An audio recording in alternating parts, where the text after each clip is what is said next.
everybody. Welcome to The Power Is Now TV. My name is Eric Frazier. It's a beautiful day in Southern California, a great day to talk about real estate. And today we're going to be talking about the 1968 Fair Housing Act. The 1968 Fair Housing Act began actually in April of 1968, April 11th to be exact. It was passed into law by President Johnson at the time. And of course, we all know what happened. I mean, this is the time of the death of Martin Luther King. Cities were burning down. The world was in chaos, at least United States. And but the law got passed, and we're asking the question today: has the Fair Housing Act of 1968 made a difference? 54 years have gone by, and it seems like many things have not changed. Discrimination has not changed. Redlining has not changed. The homeownership rate for minorities has not changed of any significance. And so is the law achieving its goal? And what can we do as professionals, practitioners, and consumers to uphold the law, promote fair housing? With me today is Rick Sharga. He's the Executive Vice President of Market Intelligence with Adam, one of the largest service providers of real estate and mortgage data. And you have seen Rick on CNBC and other news outlets. I'm so glad that he's able to join us today to speak on this very, very important issue in fair housing. Welcome, Rick, to The Power Is Now. Thank you for having me, my friend. It's always good to join you for these broadcasts. Rick, the pleasure is mine, and we do go back a while. I have watched Rick on television all the time, and I love saying to my kids, hey, I know that guy. He was on my show. You are out there teaching and really explaining what's going on, helping us to interpret the data that the news puts out there, and giving us the kind of the numbers behind the numbers, really the explanation behind what these numbers are supposed to represent. So I'm looking forward to you maybe diving into the numbers a little bit about homeownership as it relates to, what the Fair Housing Act was supposed to do. And because I know that I've been looking for improvement and we're not seeing it. Now, before we get into those details, Rick, we have a tradition on the show where we ask every guest, what does the phrase, the power is now, mean to you in the context of who you are and what you do professionally? And since we're talking about fair housing, what does it mean in the context of fair housing? Yeah, great question as always. And I think, there's two parts to the answer for me. In terms of what I do every day, it's doing a little bit of what you just talked about. It's trying to understand what the data are trying to tell us when it comes to the real estate and the mortgage market. And it's leveraging that data to be as useful as possible for people who are trying to either become homeowners, stay homeowners, or, from a business perspective, help those people attain that home ownership or maintain it, because it's such an important part of how American families acquire wealth and share it from generation to generation. In terms of today's topic, which is, a critically important topic and kind of a sad commentary that we still have to be talking about it when it was passed in 1968. I think it's a matter of trying to build momentum on the ideals that the bill espoused and the ideals that were behind the writing and the passing of this legislation. One of the things you didn't mention is the role that Dr. King's death actually had on getting the bill passed. The Senate had narrowly passed the bill. It was on its way to the House, where it was expected to be watered down pretty significantly. And then Dr. King was murdered. And President Johnson took advantage of that terrible situation really force the House of Representatives to move quickly in passing the bill. And it's one of the little discussed aspects of one of Dr. King's lasting contributions to the civil rights movement. So I think for people today, the opportunity to kind of rekindle that power and make sure this law does what it was always intended to do is what they have to leverage now. And again, you and I have talked about this. I do believe that home ownership is the right decision for most American families. And I think they should move into home ownership as soon as they're financially ready to do so. It's a question of when most of those families are actually financially ready. And that becomes even more of a challenge in the crazy market we're dealing with today. Making families financially ready has a lot to do with access to credit, and really trying to rise above the discriminatory practices by employers and just a lack of opportunity to, maximize income, get the right jobs, access credit to purchase a home or to even finance a car.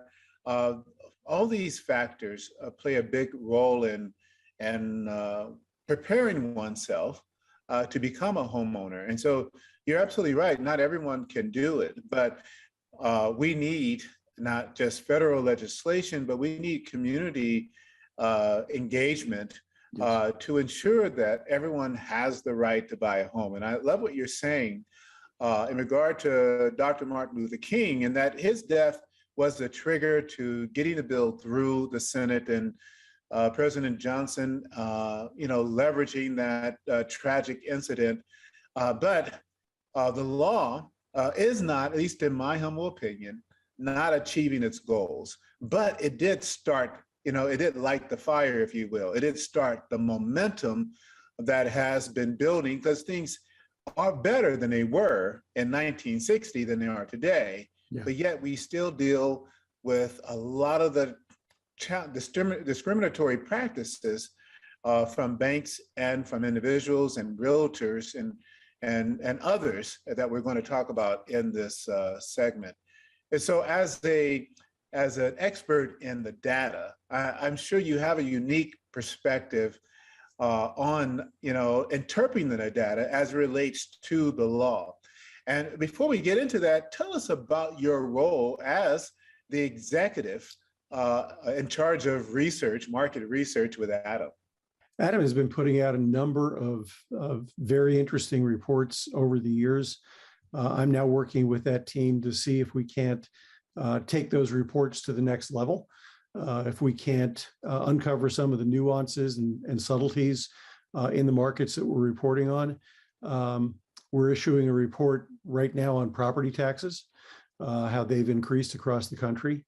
And it's an area that a lot of prospective home buyers don't think about when they're trying to figure out what they can afford in housing. They forget that there's going to be another $4, $5, $6, $7, $10,000 in taxes they have to account for.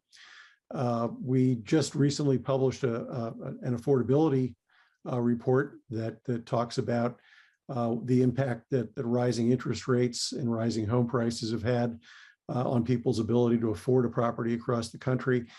So we do a lot of that kind of information. And my job is to work with that team on creating new reports that cover important topics, to fine tune the ones we're already doing, and then to share this information with people like you and your audience in ways that are hopefully meaningful and useful to them. So it's and part of that also is going out and talking to the press. One of the things that I've been on my soapbox about, just to give you an example, is borrowers in foreclosure.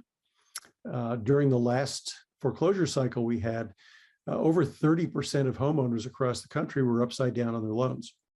They owed more on their mortgages than their houses were worth. Today, there's so much home equity out there that almost 90% of borrowers in foreclosure actually have positive equity in their homes. But I believe, and I've been saying this to anybody who will listen, that most of those homeowners have no idea what options they have to avoid a foreclosure. 27% of homeowners in foreclosure have more than 50% equity in their homes. you know the power of that, and that should guarantee them the opportunity for a soft landing. There's no reason to lose your house to foreclosure. And yet, I truly believe that when a lot of those homeowners get that first foreclosure notice, they go into hiding, they go into a shell, they think everything is lost, they don't have any options. So part of what I use my pulpit for, if you will, is to go out and try and communicate these kind of important messages so that people will understand that in this case in particular, that not all hope is lost once you get yourself into a little bit of trouble. Well, I believe you just really redefined the mission of Adam, maybe for 2022 and thereon, because that data, that information needs to be in the hands of the general public. Yeah. And directly, and not just the media. And as you know, the media has changed. A lot of people don't even trust the media in anything that they say, and they look for alternative ways to get their news, perhaps getting it directly from the source of those who are obtaining the data, breaking down the data so that it's understandable, and then giving it directly to the consumer so that they can read it, and then perhaps helping, not as a media representative, but as an expert in data analytics and interpreting data to understand really what's going on. This could be, a role that a research company like Adam could play in supporting fair housing, because a lot of the misinformation about fair housing is driven by a misunderstanding of the data. Yeah, that's true. And there's a wealth of data in the HMDA data, which you're very familiar with. That's not a data set that we have direct access to right now. But there are other supporting data that we can bring into play. One of the things that we'll probably talk about is appraisal bias.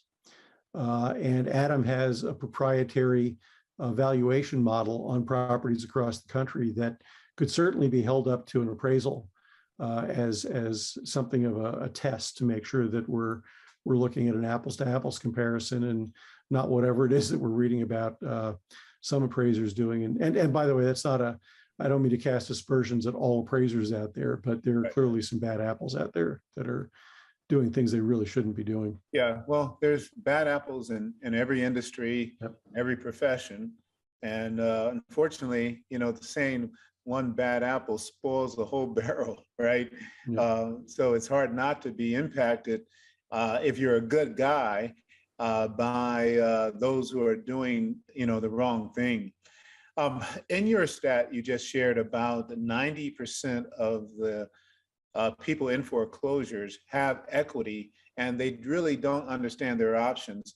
The fact that they may end up losing their home is evidence enough that they didn't know their options. Who would lose their home in foreclosure sitting on hundreds of thousands or thousands of dollars in equity?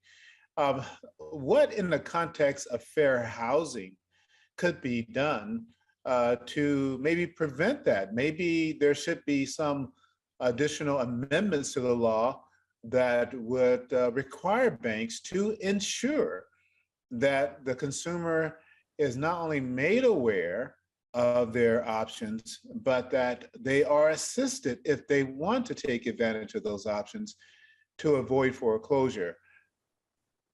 Yeah, it's a very difficult question to answer, but it's a very important question to consider. The truth is that most mortgage servicers that I know, and those are the people that send you your monthly mortgage bill, do reach out to those borrowers and say, hey, you have equity. You shouldn't lose your house. Let's figure out what other options you have. Unfortunately, a lot of borrowers ignore all those communications. And the federal government has actually restricted the ways in which servicers are allowed to communicate with borrowers. For example, in a lot of cases, they can't call them on their cell phone or send them a text, which is how most people I know communicate 95% of the time. So it is very difficult. I know servicers are working with real estate agents in local communities. They are working with attorney firms in the hopes that a borrower will open a letter from an attorney before they open a letter from the mortgage company. The other thing that, and this is your part of the business, Eric, the other thing that's a bit of a problem is that if you're a borrower in foreclosure sitting on a lot of equity, most lenders won't write you a loan based on that equity because your credit score has been tarnished because of the foreclosure. So we are seeing alternative companies coming in that will do something on a shared equity basis to let the homeowner tap into their existing equity to get themselves out of short-term trouble. The government's going to have to regulate that in part of the industry to make sure nobody's getting ripped off. But companies like Unlock and Unison are out there hopefully filling a void that the lenders, for a variety of reasons, either can't or aren't choosing to fill. But I do think we need broader communication, and it's conceivable that by some addition to the Fair Housing Act, we could build in those sort of consumer protection programs and make them more widely noticed. For those of you just joining us, we're talking to Rick Sharga. He is the Executive Vice President of Market Intelligence with Adam. And we're talking about the 1968 Fair Housing Act. And Rick has already taken us in a completely different direction. And I'm loving it. I hope you stay tuned as we go deeper into the Fair Housing Act. You're listening to The Power Is Now podcast, television, wherever you might be finding us online or listening to us on podcasts. Welcome to The Power Is Now TV. We'll be right back right after this commercial break. And we're back. For those of you just joining us, welcome to The Power Is Now. Go to thepowerisnow.com and check out our magazines. We publish 4 different magazines: a national magazine, a real estate magazine, a HUD magazine, a television guide. All of it is about real estate. I mean, we have a singular focus as a media company to talk about homeownership, investing in real estate, building wealth in real estate, the financing of real estate. If you want to know about real estate and how to get in, go to thepowerisnow.com. You can also download our mobile app. Please do so. Power Is Now TV. You can find us on your Android or your iPhone. And of course, we're on Apple TV, Roku, Fire TV, all the live streaming platforms, and more to come. We are growing by leaps and bounds because people want to know the real deal. They're not really interested in entertainment, although who doesn't like to laugh? And so there's a lot of entertainment out there about real estate. But if you want real information about homeownership and about what's going on, you have to tune in to The Power Is Now. Now, last year we started our series on the 1968 Fair Housing Act, and this is our 2nd season, inviting real estate industry leaders to come on and to talk about the 1968 Fair Housing Act. And tell you, I have the best house in the seat. I really do.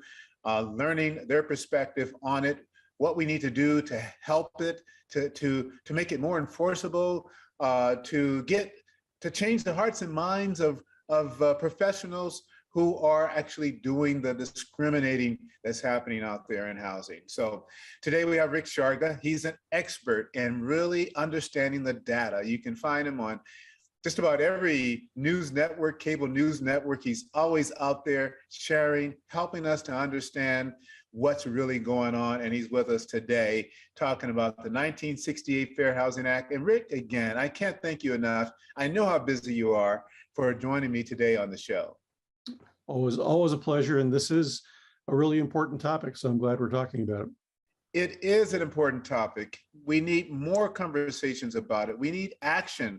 April is Fair Housing Month, and I'm so glad it is because it provides an opportunity to talk about the importance of the 1968 Fair Housing Act. So, Rick, fair housing. Do you believe that the Fair Housing Act is still relevant today? Do we need a Fair Housing Act? Yeah, unfortunately, Eric, I do believe we still need a Fair Housing Act. I believe it is still relevant today. You and I were talking in our last segment about the idea that things have certainly improved since 1960, but they're nowhere near where they need to be. There's still a huge gap between different ethnicities when it comes to home ownership. We've also had a couple sort of cataclysmic events that I believe have set the market back for minority homebuyers. We had the housing bubble burst and the Great Recession, which devastated both the Black and the Hispanic homeownership community.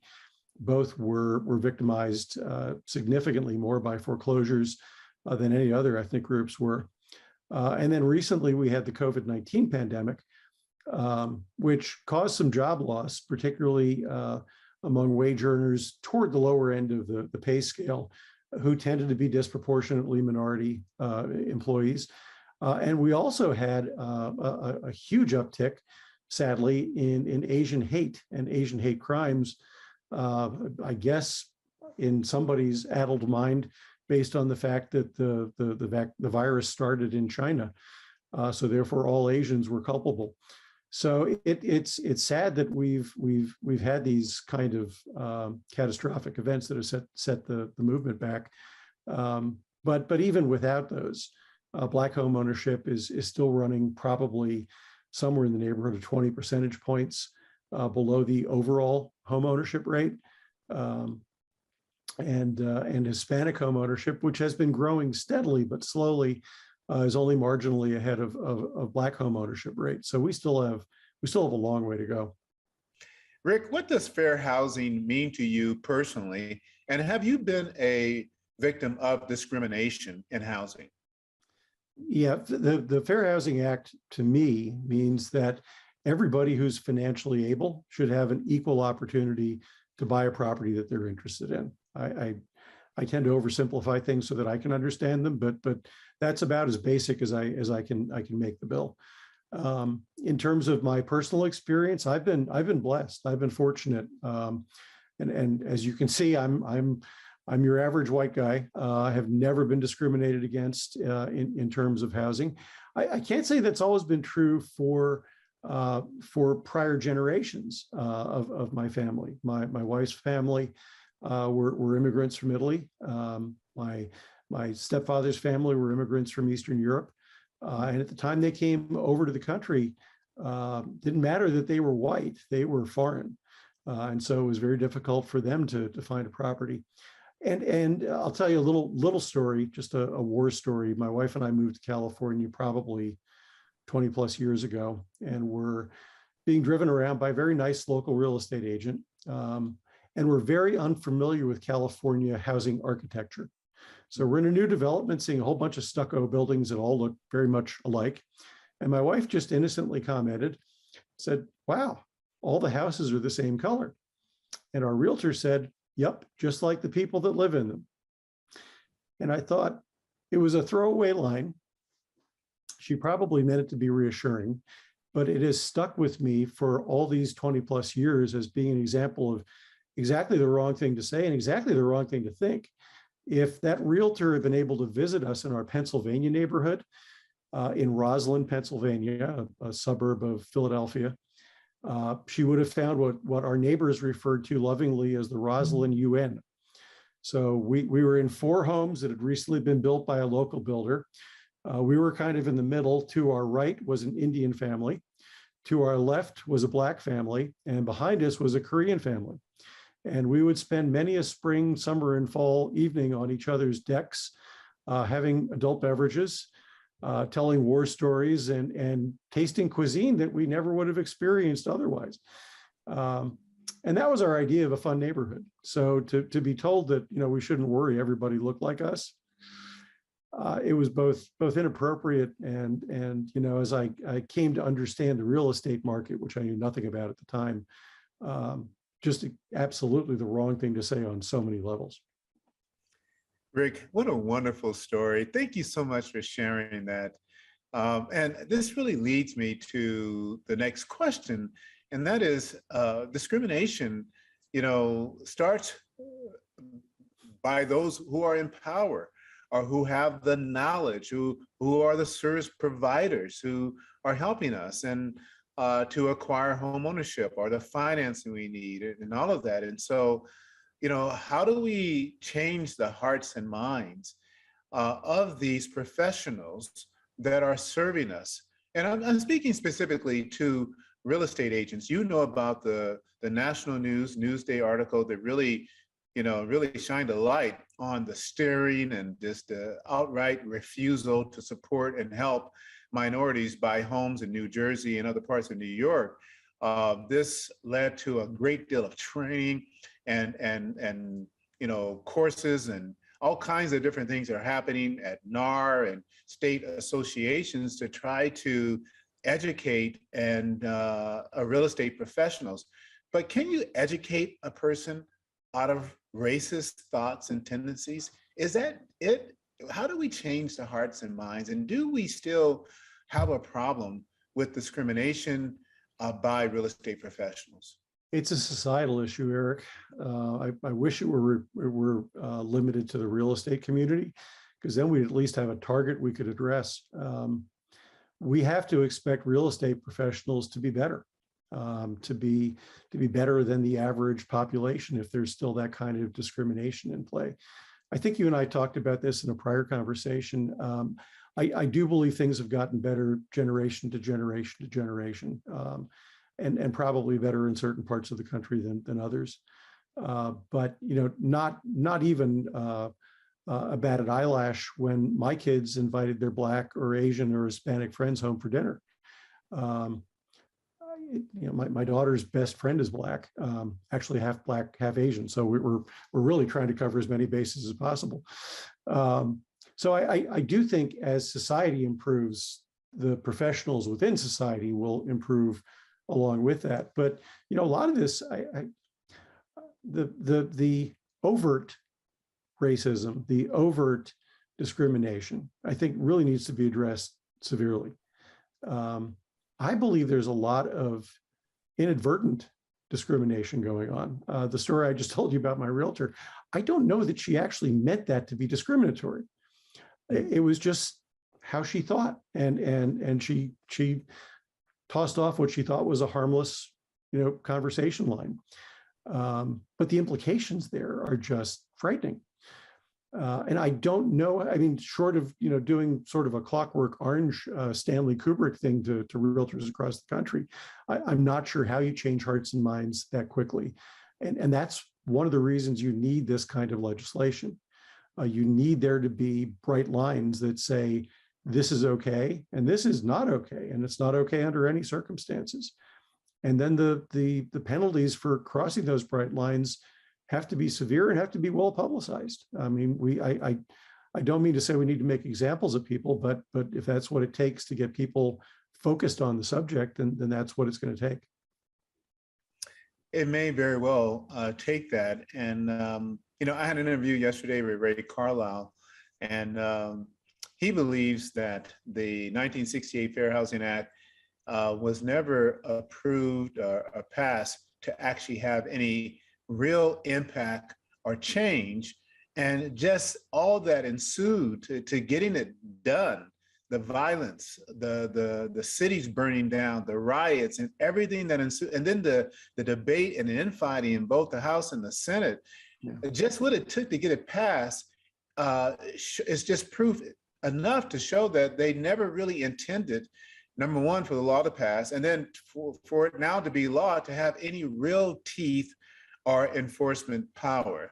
Now, since then, Title VIII has expanded it, and there's other legislation, the Equality Act, that's probably going to die in the Senate.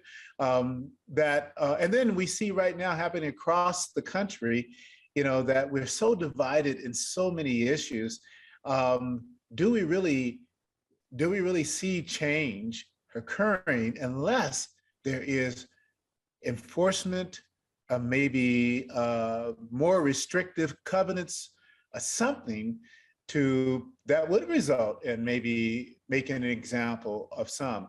Ed Delgado, I interviewed him a couple of days ago, said the fine is only $21,000 if you're guilty of violating the act. And so there's really not that much fear of being, discriminatory. Yeah, maybe losing your license would be a little bit more of a deterrent for somebody, or at least having it suspended for some period of time. $21,000 in 1968, you could buy 3 houses in small town America. Today, it's not even a down payment. So yeah, I think there's always a need to keep an eye on this kind of legislation as it ages, to make sure it's still relevant, to make sure that the penalties are still meaningful, and to adjust it as it needs to be adjusted. I will say this though, if you go back to when this law was passed, we were 4 years removed from a civil rights bill being passed that one could argue was also something of an indictment that you needed a civil rights bill in the first place.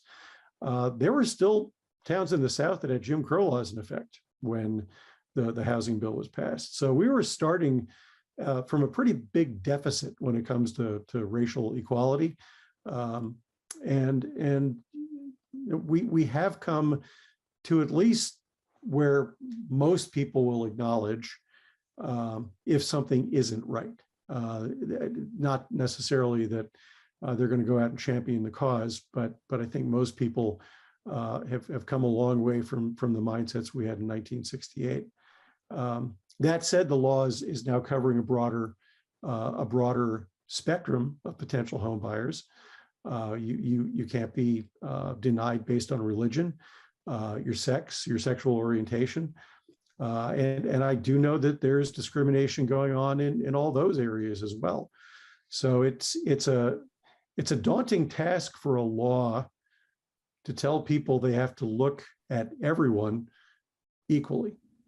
And to your point, it's hard to legislate hearts and minds. So what you really need to do, as I said earlier, is make sure we have some bright lines drawn on what behavior is acceptable and what's not. And Eric, you won't like this, but what that might mean is compromising some of the ideals to get to something that's more tangible and doable today, and then building on that gradually over time.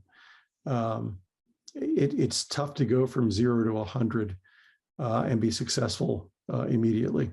And sometimes trying to go too far too fast actually winds up becoming a deficit when you're trying to move people along. No, I agree with you. I just know that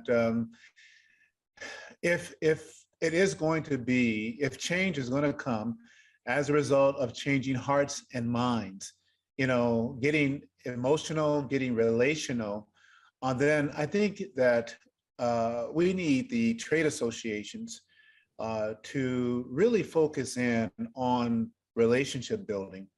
I mean, they do a great job on training, equipping agents to sell, and recently with training on bias, what is unconscious bias, right? What is illegal. We've seen that, but all the training in the world is not going to change a heart and mind unless they truly get to know the people that they don't want to serve or don't want to live next to. And so I think that all the minority trade associations should figure out a way to be more engaged in activities and opportunities that don't necessarily involve the practice of real estate, but getting to know the practitioners, because I believe it starts with them. And then also too, we have this movement of people trying to sell their homes on their own.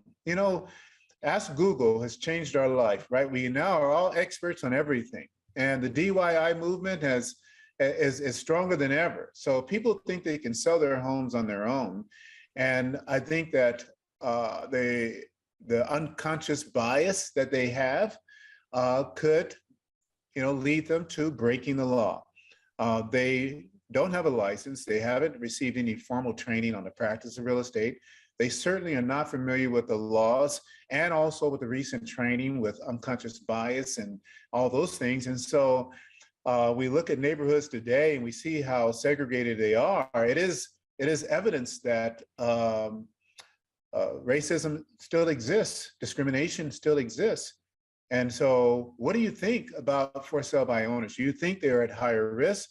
what can we do to ensure that it's not happening outside of the purview of the law, which real estate agents operate under? So I guess the good news is you would think we'd have seen a ton of for sale by owner properties in today's seller's market, where prices are going up, so commissions are going up, and theoretically that do-it-yourselfer would save thousands and thousands of dollars by selling the property him or herself. But the reality is that for sale by owner listings are as low as I've ever seen them from a percentage basis.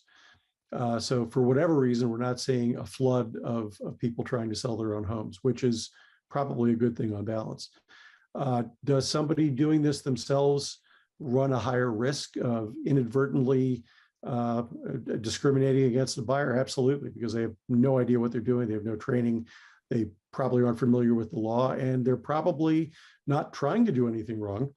But if you're selling a property yourself, you're probably going to post it somewhere online. You're going to put a yard sign out, maybe hand out some flyers, and odds are most of the people that see your flyers and your yard signs are going to be people who look just like you. So it's not discrimination on purpose, but it's discrimination based on your circle of influence. So it does raise more of a risk. The other thing I think is worth talking about a little bit, Eric, is you touched on market dynamics with what a crazy seller's market it is. And the truth is we're still getting multiple offers on most properties that go for sale across the country. And that, unfortunately, is putting a lot of minority borrowers in particular at a huge disadvantage. There's a higher percentage of cash sales going on right now than ever before. Not all of those are investors offering cash. A lot of those are just home buyers offering cash. So if you're say a Black prospective home buyer who disproportionately winds up with an FHA loan, you're at an enormous disadvantage over somebody who can go in and close immediately with cash. That's hurting Black home buyers. That's hurting Hispanic home buyers in particular, both of which are heavy users of FHA loans, which just take longer and are more complicated to close. Sometimes have more strict appraisal and inspection requirements than a lot of buyers will allow today. So, part of this is not even closely intended to be, remotely rather intended to be discriminatory. It's market conditions making a bad situation that much worse for minority home buyers. What can we do to solve that, Rick? I mean, the intention is not there. They're not trying to purposely discriminate. But when a real estate agent says, we will not accept, FHA or VA buyers, even though they may feel they're not accepting FHA because of the condition of the property, well, FHA has a 203K. So it ought to be, in my view, illegal for a real estate agent to in any way dictate terms of which the buyer can buy, whether it be all cash, if they can do that, and you can't argue with that, or if they're bringing financing.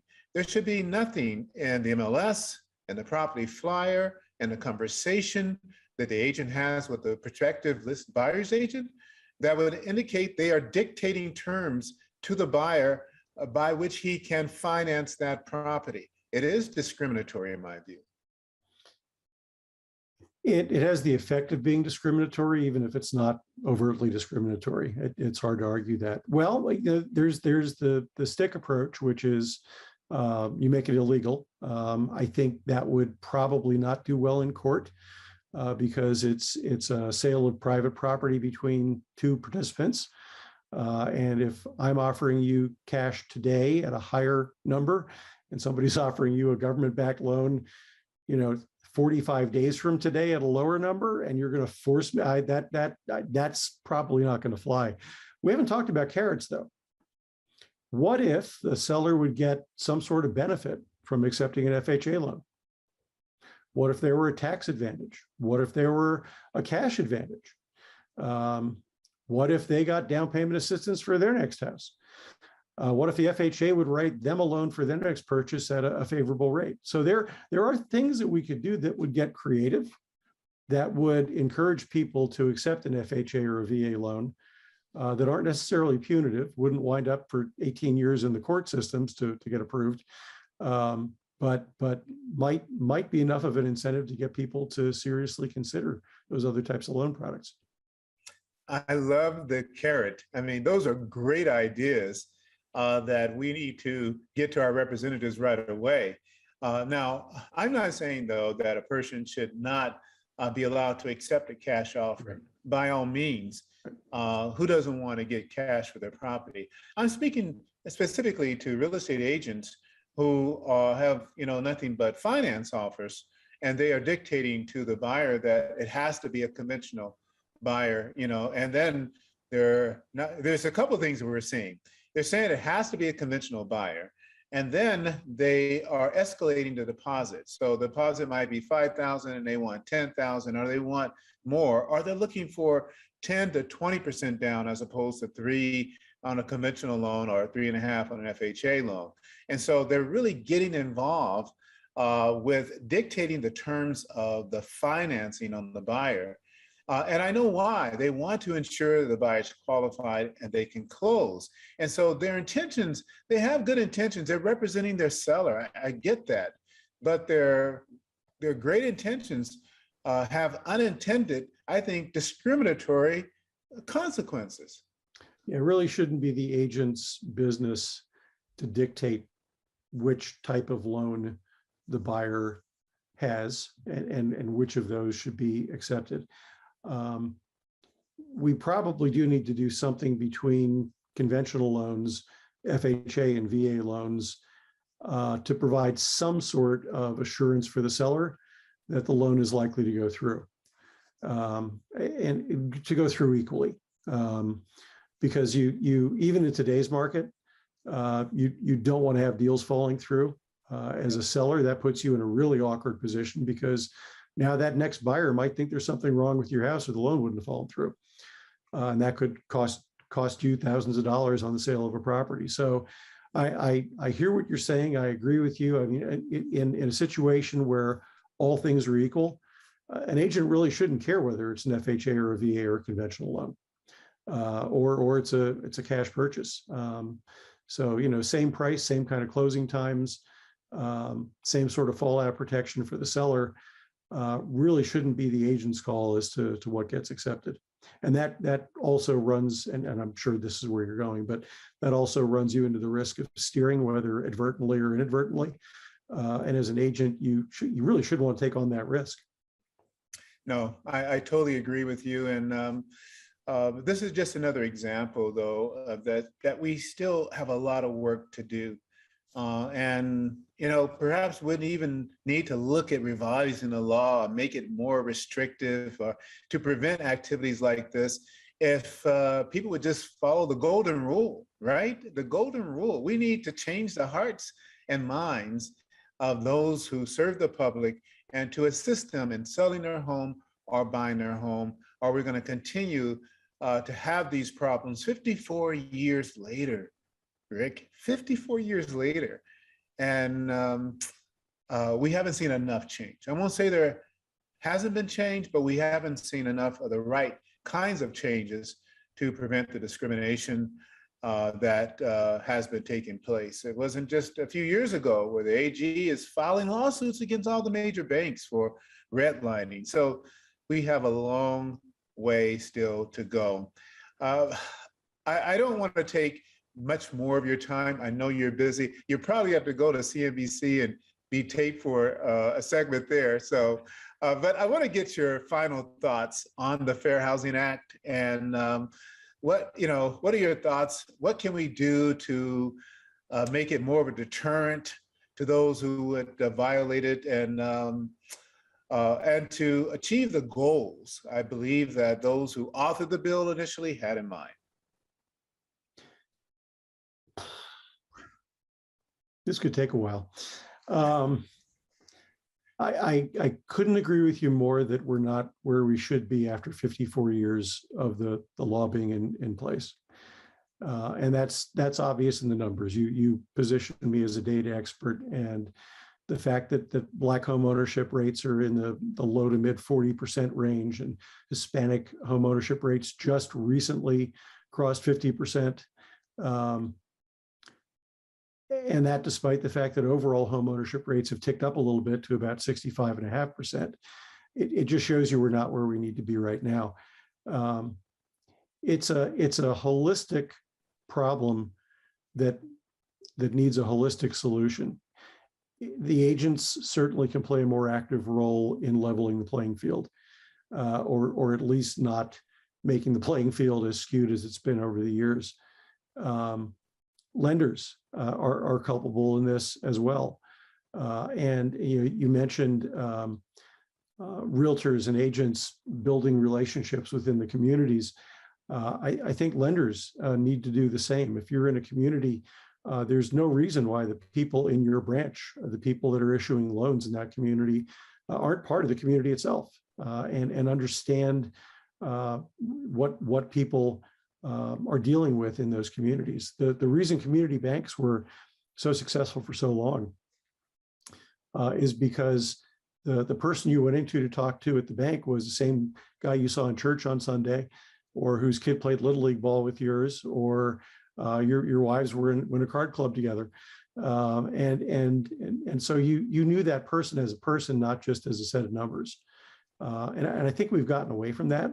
I think some of the rules we put in place to prevent excesses in lending have actually led community banks out of the lending market because they simply can't afford to compete. They can't afford the regulatory oversight costs. So we need to do something to get lending back to the local level and to make it more of a community focus. But the government also needs to step in and take another look at the regulations themselves, at creating some bright line rules that simply can't be crossed. Increase the penalties, and let's make the penalties more meaningful to people. If it's a blatant violation, let's talk about taking away somebody's license for a while. If it's inadvertent, maybe it is fines and training, and that's okay. And the hard part with all this is determining intent. Are lenders purposely, intentionally not willing to issue loans? Are they sending appraisers into a property they know are going to come back with numbers that are wrong? Or is at least some of this just the system not having corrected a lot of its excesses at this point?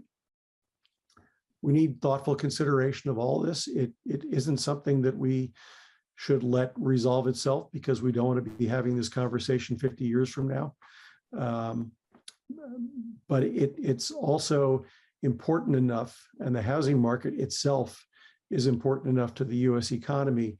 Home ownership is important enough to intergenerational wealth development that we need clear thinking on this. We don't want knee-jerk reactions to come up with the wrong solutions for the problems.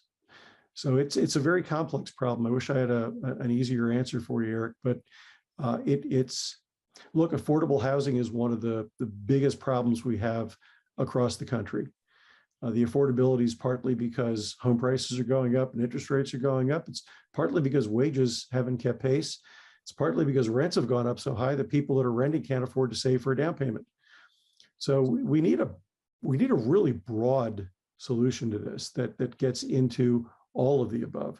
One of the things that we routinely used to say about one of the reasons for Black home ownership being lower was that wages were lower. One of the reasons was education achievement was lower. Well, now something like 30 to 40% of Black borrowers have student loan debt. So we're kind of addressing the problem, but now we're creating a new problem in the process. And so there needs to be a broader array of solutions brought to bear to really level the playing field and make this law achieve what it was originally set out to accomplish. Rick Sharga, Executive Vice President of Market Intelligence with Adam. Thank you, Rick, for your just insight, and you always bring it when we have you on the show. Can't wait to have your show on our network. Really appreciate your participation in the 1968 Fair Housing Act. This is the second season. Folks, you can learn about Rick's story about home ownership, his journey to home ownership. He was in our series last year on the Journey to Homeownership, which we'll be doing, Rick, our second season for the homeownership series in June. So again, thank you for just being a partner and an information provider and providing great analysis on the data that's coming out all the time. And I'm looking forward to having you back with us again. Looking forward to the next conversation, sir. Thank you again, Rick Sharga, for joining us on our second season of the 1968 Fair Housing Act. Folks, I don't know about you, but I got a lot out of this interview today. Please share the information. Like us on Facebook, follow us on Twitter, promote our show on all social media. Watch us on Apple TV, Roku, Fire TV. Download our TV app, Power is Now TV, on your Apple or your Android phone. Get involved. The Power is Now is your resource. It's my resource to get the information we need to acquire real estate, to build wealth, to finance real estate, to learn about down payment assistance programs, mortgage programs.